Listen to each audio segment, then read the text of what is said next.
Good morning to all of you present today. My name is Irina Piperkova, professor at the Institute of Economics, Skopje. It gives me great pleasure to welcome you to the International Scientific Conference, Contemporary Challenges of Economic Growth and Sustainability of Businesses. As you know, the conference has 3 parallel sessions, and this is the 3rd session, Key Business Issues Facing Challenges, Seizing Opportunities. Before we start with the first panel, I would like to welcome the director of the Institute of Economics Skopje, Professor Zoran Janevski, to formally open the conference. Professor Janevski. Thank you, Professor Piperkova.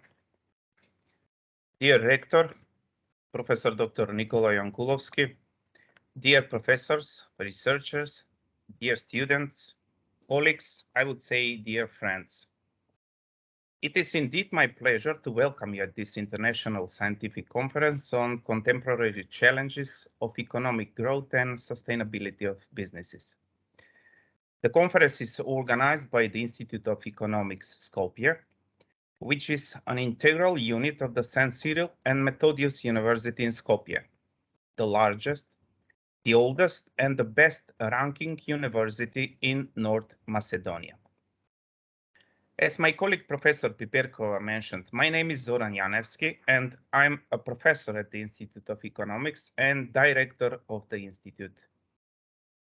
The Institute of Economics Skopje was founded in 1952. And this year it celebrates 70 years of its existence. During these 70 years, the Institute has been an active participant in almost all significant economic challenges faced by the country and the world. For the last 7 decades, the Institute has been continuously developing its leading role in the country in the field of higher education and research, conducting master's and PhD studies in several study programs in the fields of economics and organizational sciences and management. More than 1,000 students have obtained a master's degree, and more than 170 candidates have successfully defended their doctoral thesis at the Institute of Economics Skopje. During its existence, the Institute has developed and realized more than 500 research projects and has published more than 180 special publications. In the last 24 years, a scientific journal of the Institute called Economic Development has been published.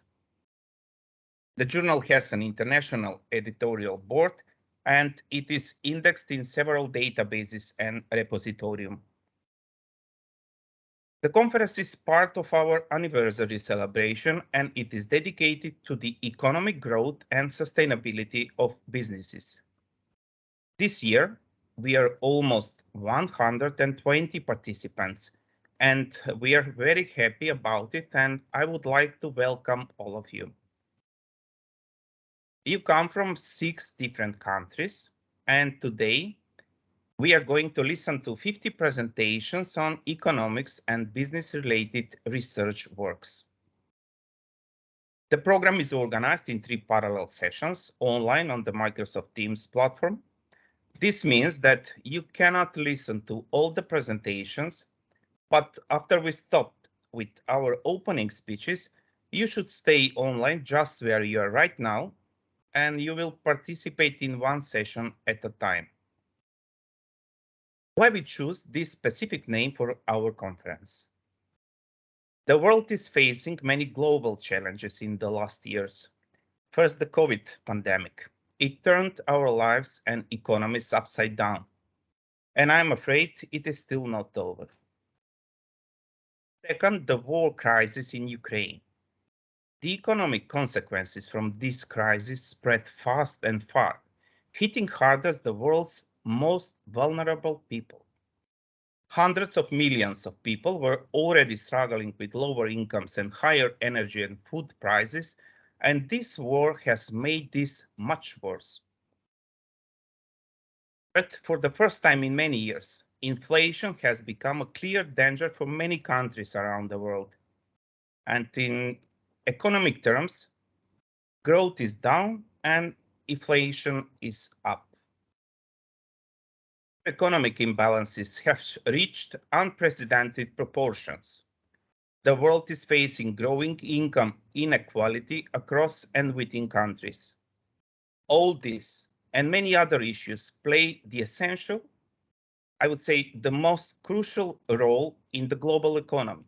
And we at the Institute of Economics Skopje are confident that it is already the critical moment to start working together, to discuss these issues, to share our research findings and results, to exchange our views, and increase our efforts to make our choices and to identify solutions. I wish you a fruitful debate, courageous but argumentative and fact-based, and I'm convinced that it will lead to concluding observations and recommendations that will help to improve the situation related to the economic growth and sustainable businesses. Thank you.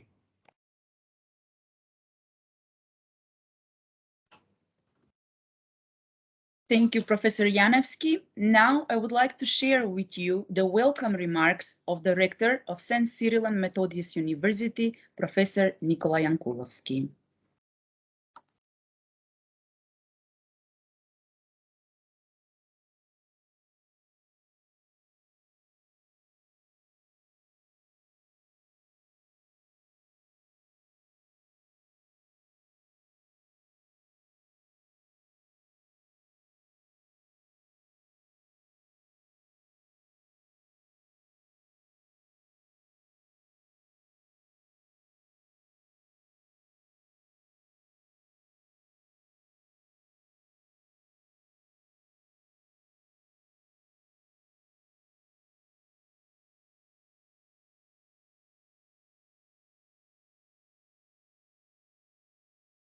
I'm afraid we have some technical issues. Let me stop.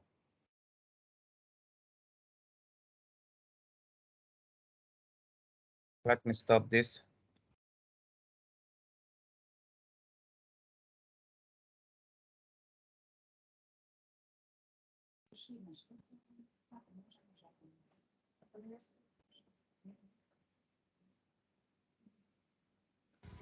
Dear Director of the Institute of Economics Skopje, Professor Zoran Janevski, dear scholars, researchers, colleagues. It gives me great pleasure to welcome you to the International Conference, Contemporary Challenges of Economic Growth and Sustainability of Businesses. This conference is organized as part of the 70th anniversary celebration of the Institute of Economics, Skopje, St. Cyril and Methodius University in Skopje. Since its beginnings, the Institute of Economics has positioned itself as a significant factor in development of the economic thought in the country. In the complex and dynamic environment that imposes ever higher standards in the process of research and acquisition of knowledge and skills, the Institute of Economics paves its way to success by implementing a significant number of scientific and applied projects and supporting the creation of economic policies. Much of the Institute's value lies in its long-standing commitment to enhance education and science as a driving force of economic and social development. Over the past 7 decades, the Institute has achieved respectable development on a wider scale. This is a result of the high professionalism and consistency in the mission of the Institute, but also of the commitment and the efforts of its management and employees through the years. Numerous scientific research projects have been prepared with other education and research centers from Europe and the world with which the Institute of Economics cooperates in tackling scientific issues and knowledge transfer. Universities in modern societies cover wide areas of activities, exploring the concepts, trends, and ideas that define the expectations of science and higher education. St. Cyril and Methodius University has always actively supported the efforts for scientific breakthroughs and their application in education, business, and the society. Today, more than ever before, science has the power to change the world we live in and to shape the future. Science and its application in education and businesses is the basis on which economic benefits are created for both companies and the society. In these trying times, the world is facing numerous challenges with unforeseeable consequences and implications in all aspects of human's life. Faced with sharp eradication of economic growth, energy prices, surging inflation, sluggish investments, as well as disrupted supply chains, among others, economies are struggling to introduce policies in an attempt to elevate the implications of this crisis and set solid grounds for revitalization of the economy and businesses. Fostering economic growth and creating favorable businesses environment is probably one of today's most important challenges for the humanity. Having said the above, this conference brings together scholars and researchers with an aim to discuss the ongoing challenges of economic growth and sustainability of businesses. In these new circumstances, there is an indisputable need to use all available resources to create policies and well-designed structural reforms aimed at mitigating the adverse changes and expected implications in short and medium term, so as to build the foundations for future prosperity. It gives me a great pleasure to see that a significant number of speakers shall present their research and insights at this conference. More than 50 papers will be presented in 3 parallel sessions, covering various aspects pertaining to the economic growth, macroeconomic and sectoral policies, as well as critical business issues. I wish all participants at the conference fruitful discussions while sharing their insights and much cooperation in the future as well. Thank you very much.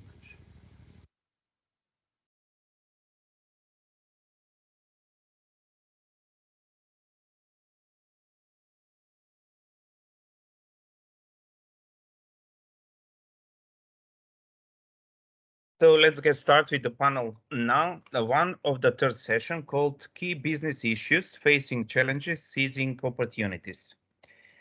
Before I give a floor to our first presenter, I would like to give you some important remarks.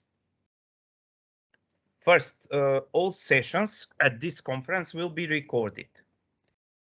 Second, we will hear all 5 presentations in this panel, and then we will have 20 minutes for Q&A, when you can ask your questions by raising your digital hand. It is a functionality in Microsoft Teams, or posting your question in the chat session.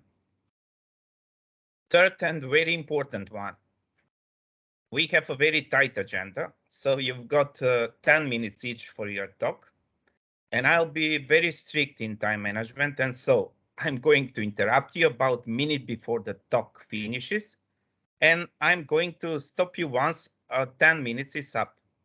So be careful, please.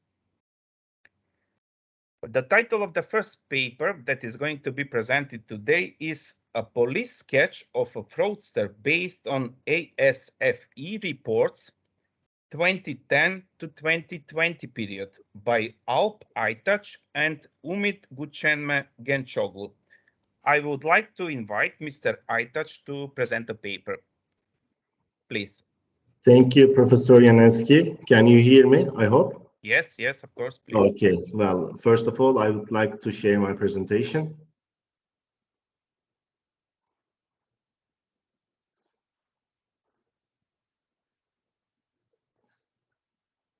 Can you see my presentation?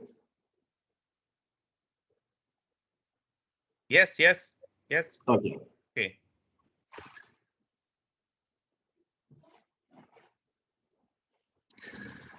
Well, good morning, everybody.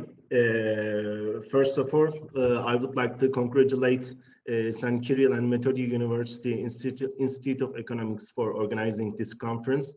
And also, I would like to congratulate them for their 70th year anniversary. My name is Alp Aytaç. I have been working as a research assistant at the Bursa Uludağ University. And we made this research with my supervisor, Professor Umit Guçenme Gençoğlu. As Professor Yanevsky mentioned, our presentation title is A Police Sketch of a Fraudster based on ACFA reports. And we analyzed the 2010-2020 period. ACFA is the acronym of the Association of Certified Fraud Examiners. So I would like to start my presentation now. First of all, I would like to mention about the main aim of our study. First of all, we would like to showcase the basic characteristic of a fraudster based on the Association of Certified Fraud Examiners reports. We cover the 2010-2020 year period, and ACFA, this is a very large anti-fraud organization, and they have been reporting reports by year. Every 2 years, they have been publishing reports. As I said, we analyzed the ACFA's published reports. That's why we use document analysis method, which is one of a qualitative analysis method, and this is the methodology of our study. And according to the Merriam, documents are anything that is available before the research, such as public records and personal documents. The reason why we analyze the ACFA reports is that ACFA is the world's largest anti-fraud organization, and they try to minimize the incidence of fraud, especially white-collar crime. And they have nearly more than 19,000 members. And the important issue that they have been publishing reports about the global study on occupational fraud and abuse, and they have been reporting these reports from the real cases. So I would like to talk about a little bit about the theoretical background of our study. But first, I would like to give you a brief definition about the fraud. Fraud is defined in the literature as a scheme, trickery, deceitful intrigue, and made to deceive or mislead someone for profit, and they are doing this on purpose. If you look at the theoretical background, we can see that agency theory and fraud diamond model is explained why the fraudulent financial transactions happen in the companies. First of all, I would like to talk about the fraud diamond model. Fraud diamond model is the extended version of the fraud triangle model. Fraud triangle model consists of pressure, opportunity, and rationalization elements. And in 2004, Wolfer and Hermanson expanded this theory by adding the capability element, because the authors think that without the capability of a person, fraudulent financial transactions cannot be occurred. That's why the capability element is the crucial one in the fraud diamond model. When we talk about the agency theory, many authors contributed this theory, but I would like to give you a simple definition why agency theory is important. According to the agency theory, information asymmetry between principal and agent is the cause of the fraudulent financial transactions. So the agency theory and fraud diamond model is the base of our researchers' theoretical background. So let's talk about the classification of the fraud. On ACFA reports, they classify fraud into 3 categories, and this classification is also known as the fraud tree. They classify fraud into 3 categories mainly. One of them is corruption, the second of them is asset misappropriation, and the final and the most important term is financial statement fraud. As you can see on the slide, this classification also has subtypes, but we mainly focus on the main categories, which are corruption, asset misappropriation, and financial statement fraud. So after the theoretical background and brief information of our study, I would like to talk about our findings. First of all, I would like to talk about the demographic variables of our research. In table 1, you can see that in the analyzed period, 2010-2020 period, in the reported cases. As you can see, from 2010 to 2020, reported cases have been increasing nearly 40%. And on the second table, we can see who commits the fraud and on what type of companies in this fraud occurs. On table 2, we can see that most of the fraud cases have been done by males, especially on the private companies. So who commits the fraud?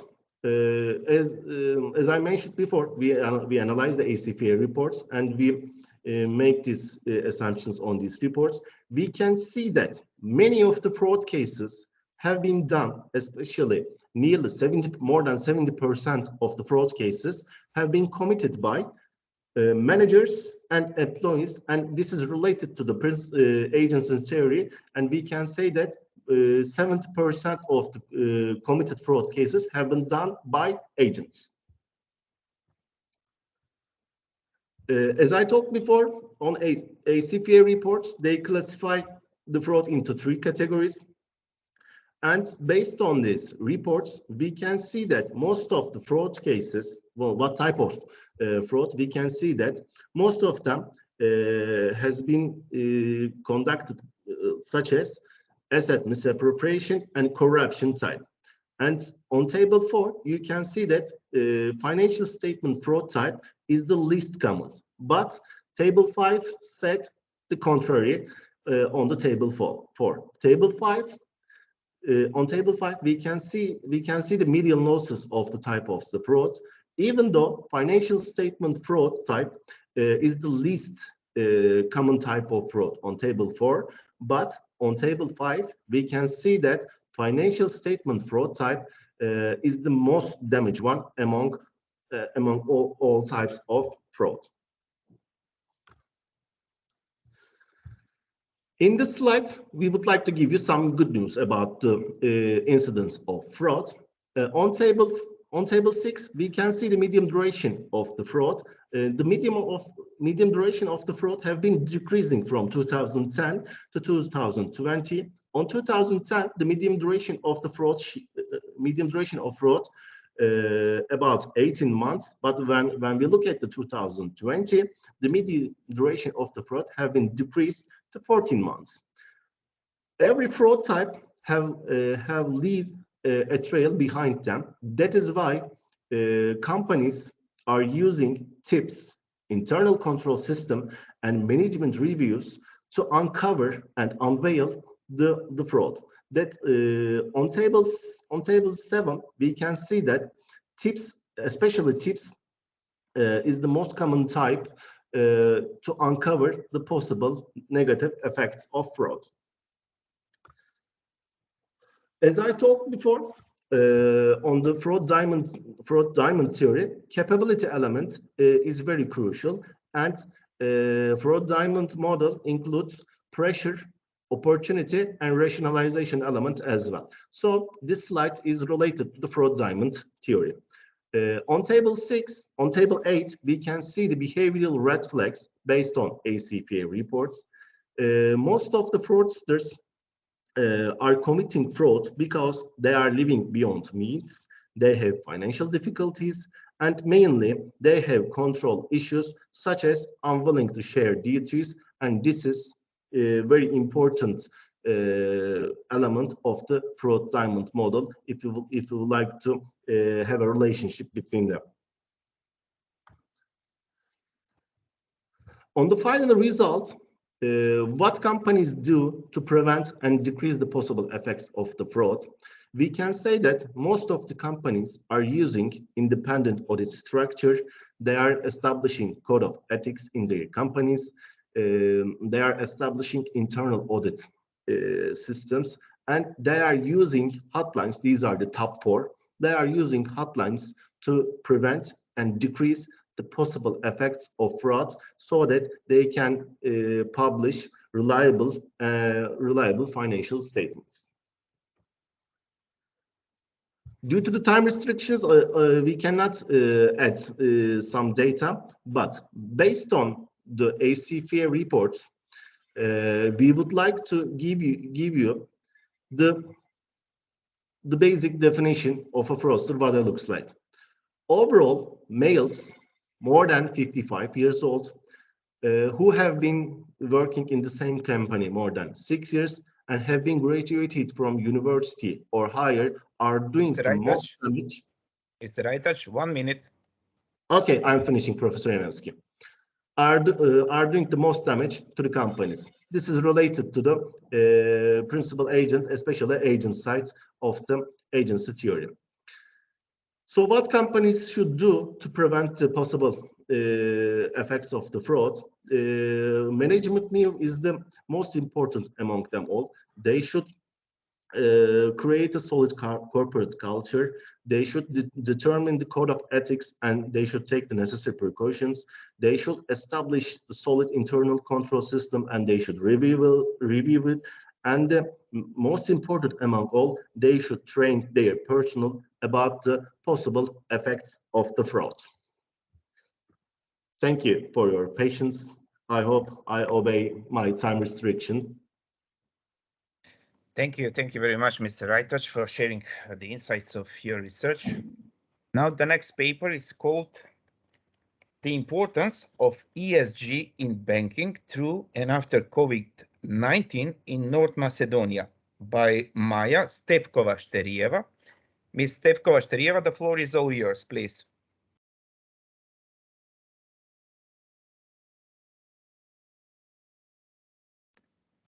Just turn on your microphone, please. Sorry, thank you. Dear colleagues, esteemed Professor Janevski, thank you for dedicating this slot for my presentation. Congratulations on the anniversary, and I hope to stick to the timeline that was provided. So I hope that you can see. For some reason, it is not. Is it shared at the moment? My screen? It's still not. I'm afraid it's still not. You can try again. If you have some technical issues, we could share your presentations. Unfortunately, it can't. It can't. For some reason. Let me see once again. Now, is it better? Yes. Now we okay. see. Yeah. Okay. Thank you. So the importance of ESG in banking through and after COVID-19, that would be the theme that I have covered.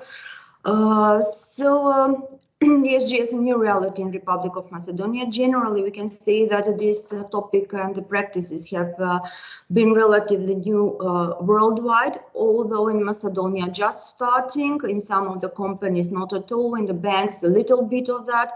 But generally, throughout recent years, it had gained an increasingly high profile. The transformation, actually, of the corporate social responsibility activities into the wide area of other activities, including environmental and governance issue, actually pointed out this social aspect and its increasing role.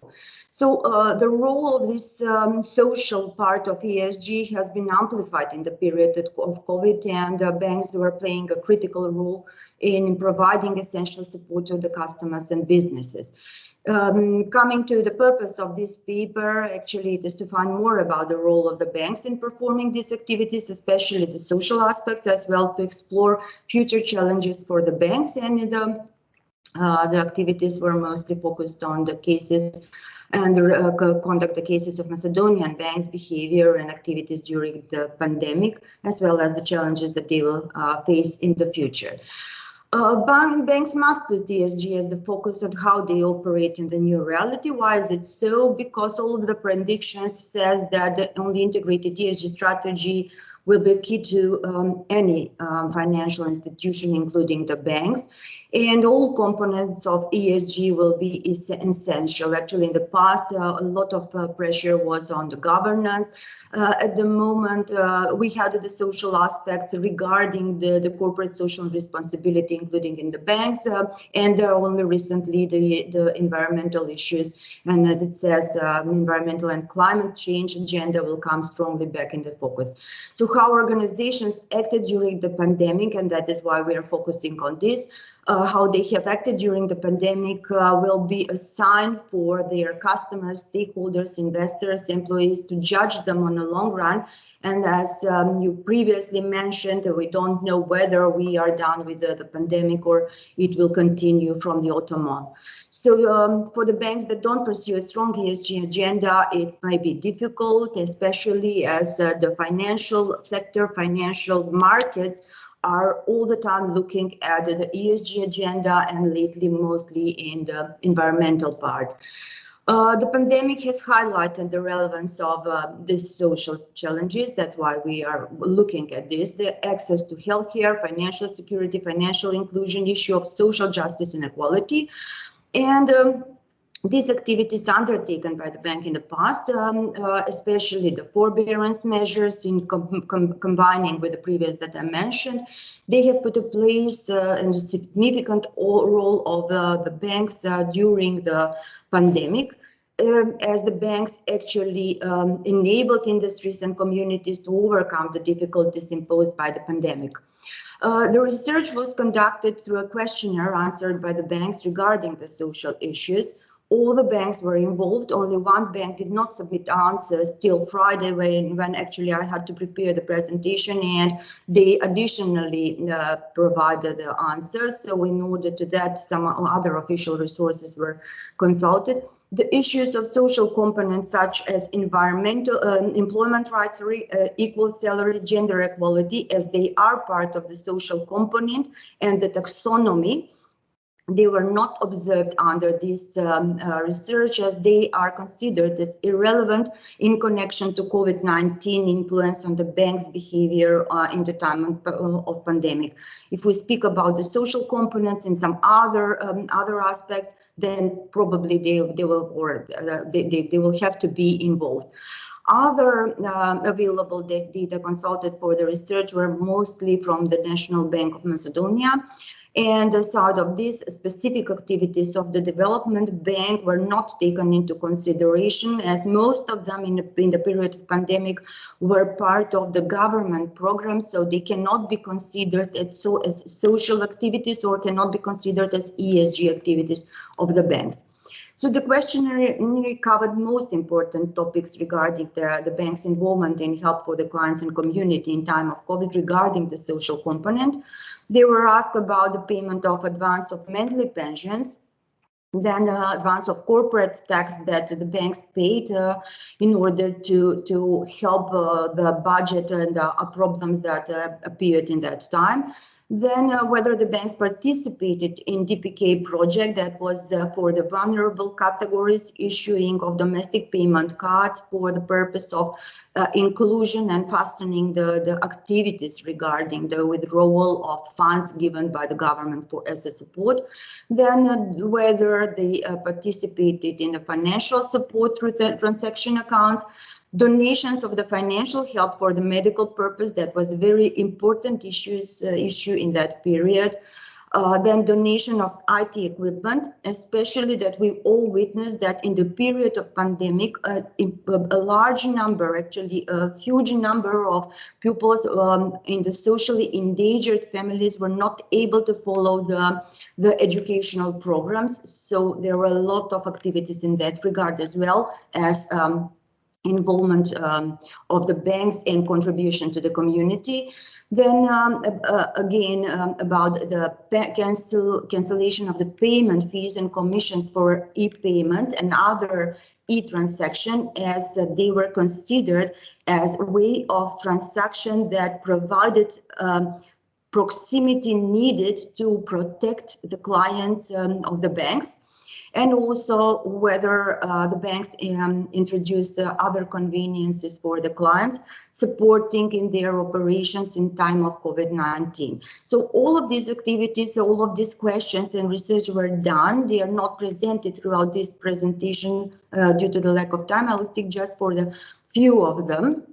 About the forbearance measures, as they were critical for the society. Banks undertake forbearance measures, and they have been put in place as fundamental important aspect of enabling industries and communities to overcome the problems. This is related actually to the moratorium measures covering a wide range of activities for postponed payment of credit exposures, and actually that way the banks provided them with cash flows that were necessary to overcome the problems. All the banks took part in these activities. So finally, the total amount of loans under moratorium as of September, because that was the deadline for the moratorium as it existed and the prolonged activities were undertaken, the total amount was 147 billion denars. They were predominantly granted in the retail sector. That is why we see a social component here, because 65% of the structure was targeted for the retail. And if we go to the comparison of the sectorial structure of loans under moratorium, we can see that again, the vulnerability was on the side of the individuals on the retail, because if we compare the loans under moratorium for the retail to the loans under moratorium in the structure, we can see predominantly under the retail segment. And also, in spite of the fact that we can see 50-50 under and without moratorium with the retail segment, in the comparison with the corporate, we can see the corporates were just 1/3 of the story of the moratorium. So again, the vulnerability of the retail segment is pointed out. The other issue was for the pensioners, protecting, that is one part of the research, just one of the questions of the research, protecting the health of the pensioners and advanced payment, providing as much proximity as possible. 1 minute, please. Yes, okay. So I will skip then to what is next. We have 13 banks, seven banks are listed on the stock exchange, and they will have a mandatory reporting obligation under the corporate governance code as listed companies. Under section 6, they will have to pursue strategy to promote sustainability, to ensure the business model and risk management system that will provide ESG activities with their framework. So if they don't do that, they will either have to explain why and what would be the time framework for their involvement of ESG in the activities. But anyway, a significant number, most of the half of the banks in Macedonia will have to comply with code and ESG requirements.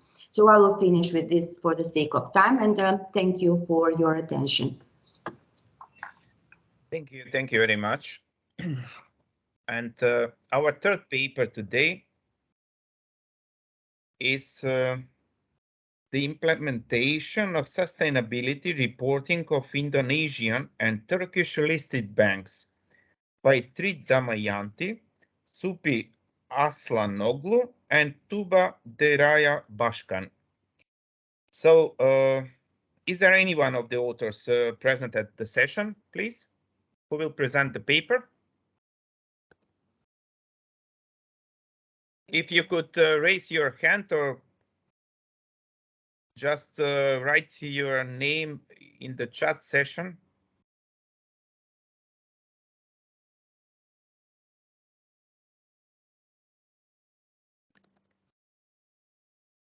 If nobody is here, we will continue with the next paper. And the next paper is called Technological Change and Financial Innovation in Banking Industry by Arbenita Cosumi and Clementina Popovska. I would like to invite Ms. Cosumi to present the paper. Hello, do you hear me?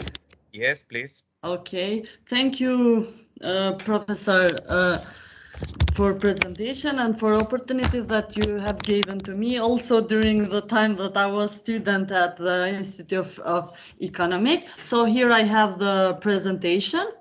Let me share it. Okay, can you see it? Yes, we can. Okay, let me, 1 minute, please. Okay, the topic that I have chosen is technological change and financial innovation in the banking sector with Professor Clementina Popovska. So the aim of the paper is to identify the key technological factor and innovation of commercial bank by reviewing the theory and empirical analysis of the by viewing the empirical study relating to the several specific financial and banking innovation. Research has carried out using secondary data from the diverse pool of materials, including bank journals and other credible reports from international institutions. The banking sector has changed due to the technological change that have happened, globalization, innovation process, and new idea. Hence, nowadays banking sector is should be concentrated in improving for advanced technology and innovation in order to make improvement for operational procedure in order to serve the customer in accordance with their needs and requirements. Hence, banks are interested in increasing customer service that always can be available to the customers. In the other hand, they were gathering profit from the bank requirement investment cost. The development of technology has led to new products and service. Also, the ability to provide service electronically. The adoption of the new technology in the banking sector has become the standard as way of securing a competitive and advance in the electronic age. This has been shown also during the time of pandemic when the way we can do the banking service, it was just in the electronic way, not just in the banking sector, but in all other sectors. We have to do things in electronic way. So banks sector develop new product and process to meet their needs as well as those the customers drive by deserve to become more profitable. The most important source of changing in supply condition that has stimulated financial innovation have been to improvement in the technology information. By improving the technology information, we had two main effects. The first one is the reducing of the cost of proceeding financial transaction, creating new financial products and service. Second one is to make it easier for investors to get information. So the main innovation that through those technological change through the new idea, we have the new innovation in banking sector that include electronic banking, debit and credit card, ATM. They are not new for other country, but if we see in the Balkan country, also in the North Macedonia, we have seen that the main start has from reform had started in. We are seeing just the first slide. Is it by purpose or? You see now? Only the first slide. You are not going through the slides. Okay. Now we are at slide number 7. Yes. Now it's okay? Yes. Okay. Yes, okay. Thank you. Do you see now? Okay, so Yeah. we have because I said in the European country it's not in the same case, but in the Balkan country, also in the North Macedonia, we can see that the reform has started. Electronic payment service has started in 2000, and from that we have the decrease of using electronic banking. Here I have put it in the graph when we can see that the numbers of debit and credit card have grown after the reform. And also I couldn't add the data from those years because they were not in the web page of the National Bank of the Republic of North Macedonia, but we can see here that the trend is growing, is increasing year by year. Also, it's the same for ATM, when we can see that the trend from 2005 till 2018, it's growing year by year. And in this way, when the trend goes up, it's meaning that the population is starting to use the electronic payment in the Republic of North Macedonia. In this way, the bank will benefit because they will create extra income from those electronic payment, that they are less risky than the payment and the income that they get from the loans as a main income that banks get. Here we can conclude that the development and application of variety of financial technology have improved the way of doing business, also had enhance the competitive of commercial bank by reducing operational cost, improving service efficiency, strengthening risk control capability, and creating enhanced customer-oriented business model for customers. Also embrace the financial technology in banking industry has become a crucial for development and enhancing of profit in banking industry. Also has influenced the application of electronic banking, digital technology, electronic payment method, blockchain, cryptocurrency, artificial intelligence, machine learning. Thank you for your attention. Thank you very much, Ms. Kusumi, for your speech. Thank And you. the last paper that is going to be presented at this panel is called Deviations from Rational Decisions of the Macedonian Investors by Ivona Tasevska. Ms. Tasevska, could you please present your research? Yes, thank you. Hello, everybody. My name is Ivona Tasevska, and it's my first international conference. So first, I want to congratulate on your jubilee, and thank you for this opportunity. I will share my presentation now.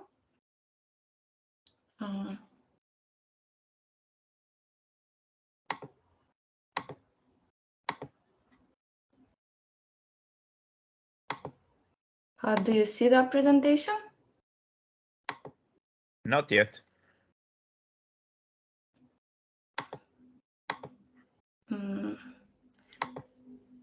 I think there is some problem. I cannot share it. We could solve that issue. We Yes, have your presentation. If it's not a problem, yes, we could share it from our side. If you could do it, please, because I cannot. Just give us some mark when we should go to the next slide. Okay, thank you very much. You're welcome.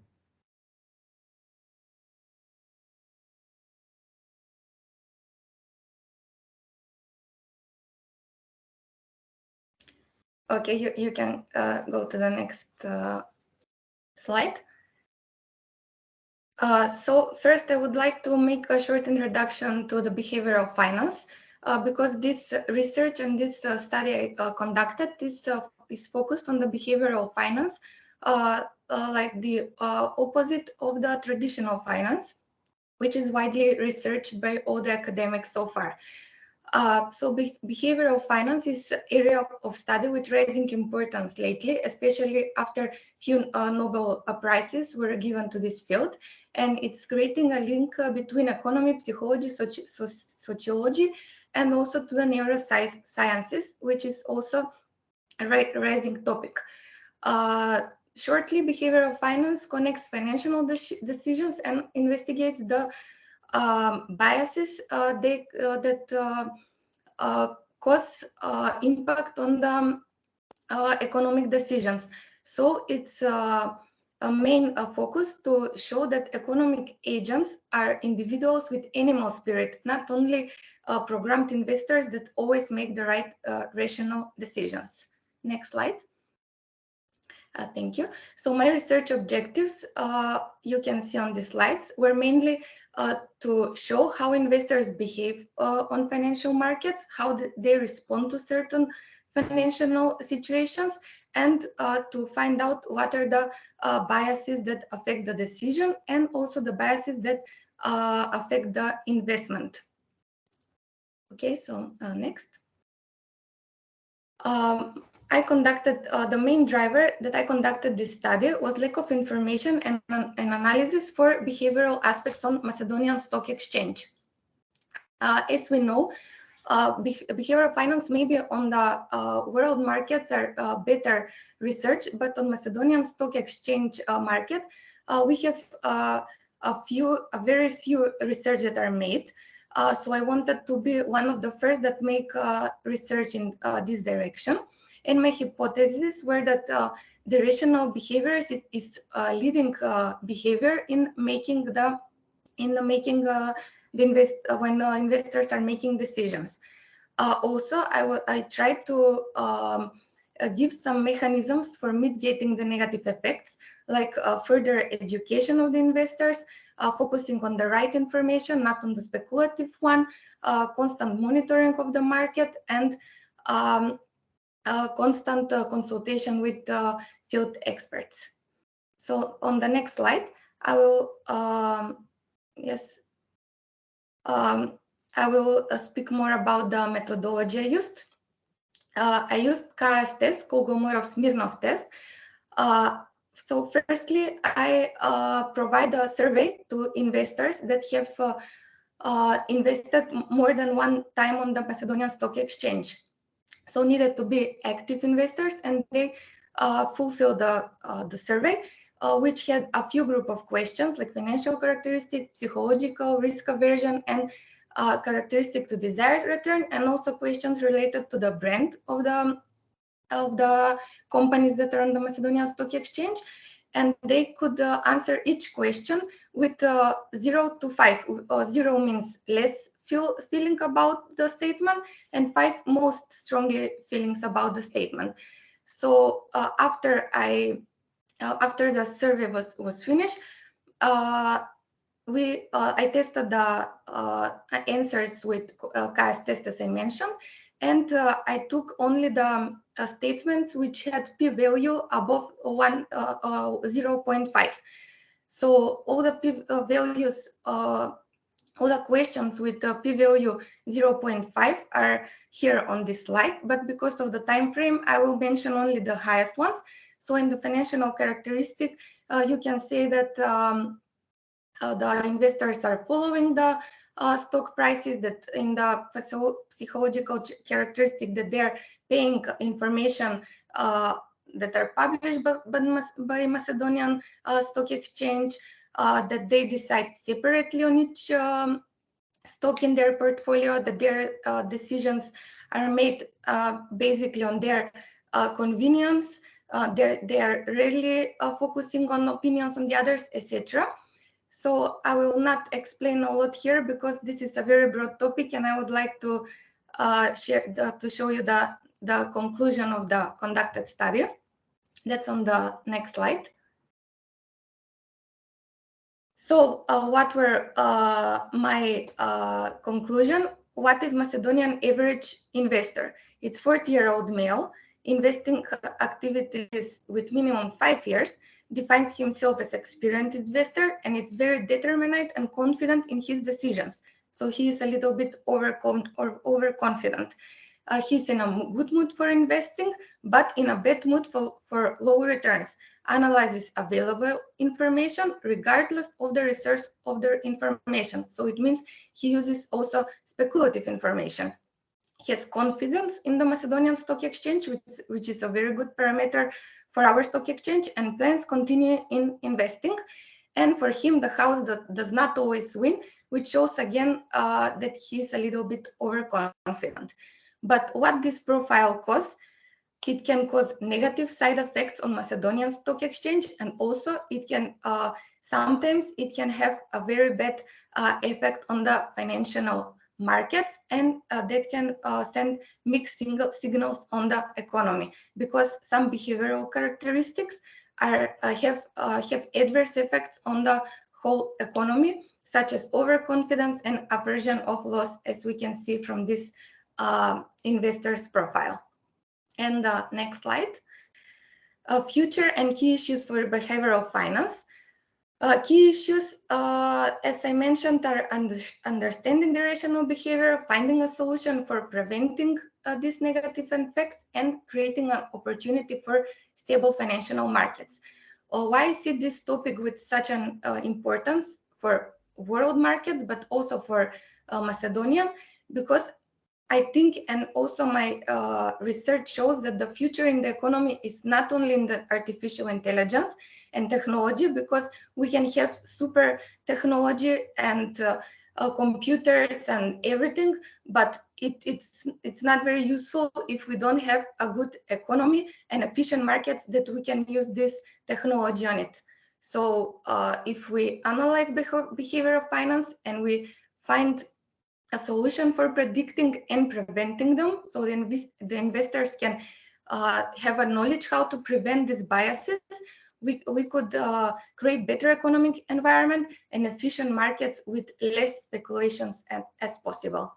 So thank you for your attention, and thank you for sharing my presentation. That was all from my side. Thank you, Ms. Tasova, for your interesting presentation. Now I will ask again, do we have anyone present here from the group of authors of the third paper?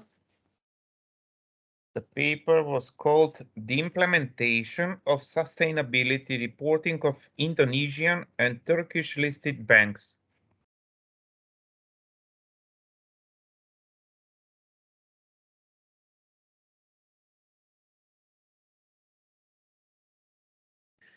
Okay, so we've now got 20 minutes for questions, and I would like to start by asking Mr. Aytaç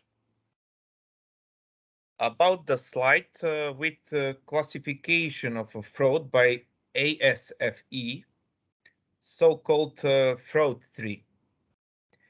So I would like to ask you, what fraud schemes were reported to be the most common in the ASFE reports for the last 10 years, and what do you think, why is like that? As I mentioned on the presentation, most of the fraud types based on ASFE reports are corruption and asset misappropriation, and financial statement fraud is the least common. But when we look at the median losses, even though the financial statement fraud is the least common, but they deal the most damage to the companies, because when the elements gets higher from the employees to the owners, the median losses and the damage have been increasing.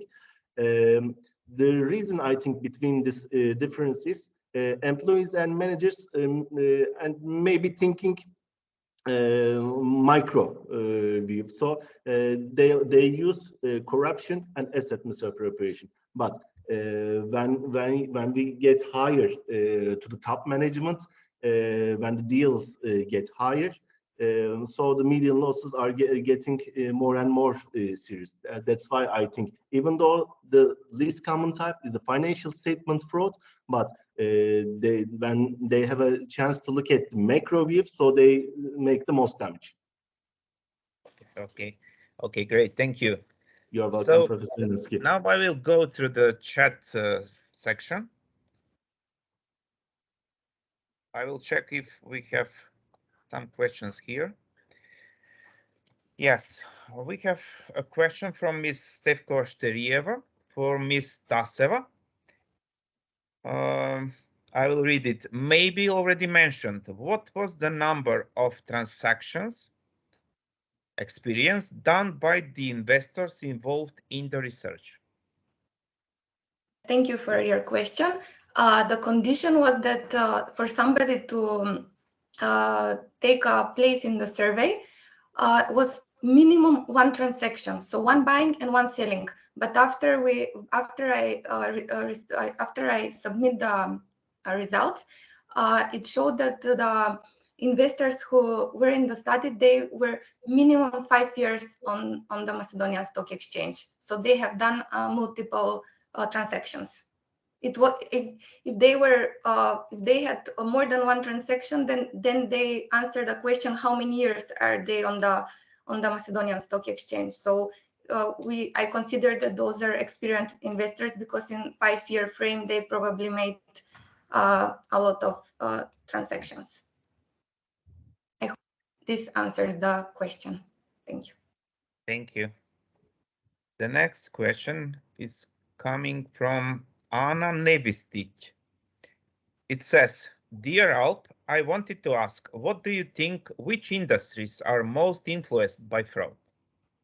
Well, I would like to answer this question into the Turkey context, because I didn't analyze in the ACFA reports. For example, in Turkey's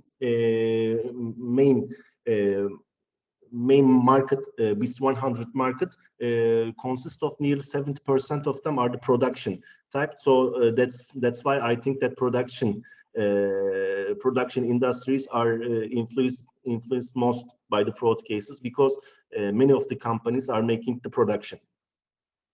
So that's just my opinion. I didn't analyze it deeply. Okay, thank you. You're welcome. I think that we have no other question in the chat session. But let me see. I would like to ask Ms. Kosumi. I noticed that you're coming from Kosovo, and I know that fact because you were our student, and your colleague, the co-author of the research, is Klementina Popovska, coming from North Macedonia. So could you tell us what are some technological innovations in banking sector in Kosovo and in North Macedonia, and are we lagging behind the region or behind the world? Yes. Nowadays, because of the COVID, we can see that also in the North Macedonia, it's the same condition in Kosovo. They are trying to not to bring a new technology, but they are trying more to educate the customer, because the age of the population is older, so they do not know how to use those technology. For example, the electronic telephone application, mobile application, and also the debit and credit cards. So the orientation of the banking sector, it's in the both country, it's oriented in the education the customer. In this way they will start more to use those technology. Also the COVID showed that without using those technology, it's a bit complicated to do the business. So the main orientation is in the education the customers. Okay, great. Thank you. Thank you. So we are running out of questions. Yes, Mr. Aytaç, please. Based on Anna Nevistic's questions, I just want to add something. I didn't analyze the ACFA reports deeply, but I remember that they mentioned which industries are most affected by the fraud. We would like to make this presentation into the article format. So I would like to add this information to the article as well. So I would like to thank Anna Nevistic for this contribution. Okay, great. Great, thank you. Some other comments, questions?